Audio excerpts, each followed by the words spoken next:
Pandian stores குடும்பத்துலேருந்து யாரையும் வெளியே விடலைங்க. அரசியும் ராஜியும் மட்டும் வெளியே விட்டுருக்காங்கங்க. அதனால் அவங்க அப்பா அம்மாலாம் நாளைக்கு வந்து கோர்ட்டில் வந்து பார்த்துக்க சொல்லிட்டாங்க அப்படின்னு சொல்லிட்டு அரசிட்ட ராஜியும் சொல்ல ரொம்ப அழுகுனாங்க. அத்தை பாவம்மா பாவம்ப்பா அப்படின்னு. ஆமாம் அன்றைக்கி ஒரு நாள் மட்டும் அட்ஜஸ்ட் பண்ணிக்கிறோம்ட்டுமா, நாளைக்கு எப்படியாவது எங்கள் தலையை அடமானம் வச்சாவது வெளியே கொண்டுட்டு வந்துடும் அப்படிங்கிற மாதிரி பழனி எல்லோரும் சொல்கிறாங்கங்க. அதே டைம் பார்த்திங்கன்னா ரொம்ப அழுகுறாங்கங்க. இந்த மயிலோட அம்மா தேவையில்லாத வேலைலாம் பார்த்து விட்டுட்டாங்க.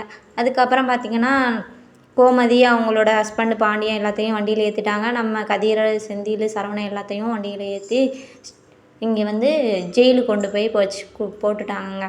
அதே டைம் பார்த்திங்கன்னா இவங்க அரசியவும் ராஜியும் வீட்டுக்கு கூட்டிகிட்டு வந்துடுறாங்க. ராஜியோட அப்பா அரசியவும் ராஜியவும் வீட்டுக்கு கூட்டிகிட்டு வந்துடுறாங்க.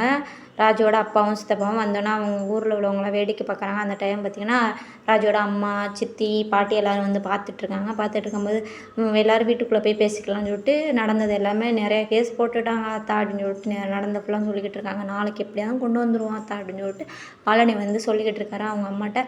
அதே டைம் ராஜி, அரசி, மீனா எல்லோரும் வீட்டுக்குள்ளே போயிட்டாங்க. அந்த டைம் பார்த்திங்கன்னா பழனி வந்து அவங்க அண்ணன்களே வாங்கண்ணே அக்காவுக்காக ஸ்டேஷன் வரைக்கும் வந்துட்டீங்க, அக்கா வீட்டுக்குள்ளே வரமாட்டீங்களான்னு சொல்லிட்டு வீட்டுக்குள்ளே கூட்டிகிட்டு போயிடுறாரு.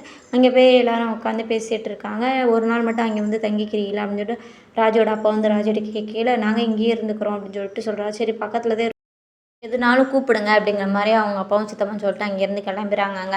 அதே டைம் பார்த்திங்கன்னா ஜெயிலில் போட்டு தனித்தனியாக சரவணன் ஒரு சைடு, கதிர் ஒரு சைடு, செந்தில் ஒரு சைடு, அவங்க அப்பா அம்மா எல்லோரும் தனித்தனியாக போட்டிருக்காங்கங்க. அந்த டைம் பார்த்திங்கன்னா தண்ணி கூட ஒரு மாதிரி இருக்கும், குடிக்க முடியாமல் செந்தில் கூட தண்ணி தாகத்தோடு கிடக்குறாருங்க.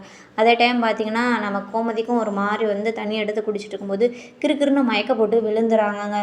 ஒரு வேளை கோமதிக்கு என்ன ஆச்சு என்னன்னு தெரியலங்க. பாவங்க குடும்பமே இப்படி போய் கஷ்டப்பட்டுட்ருக்காங்க.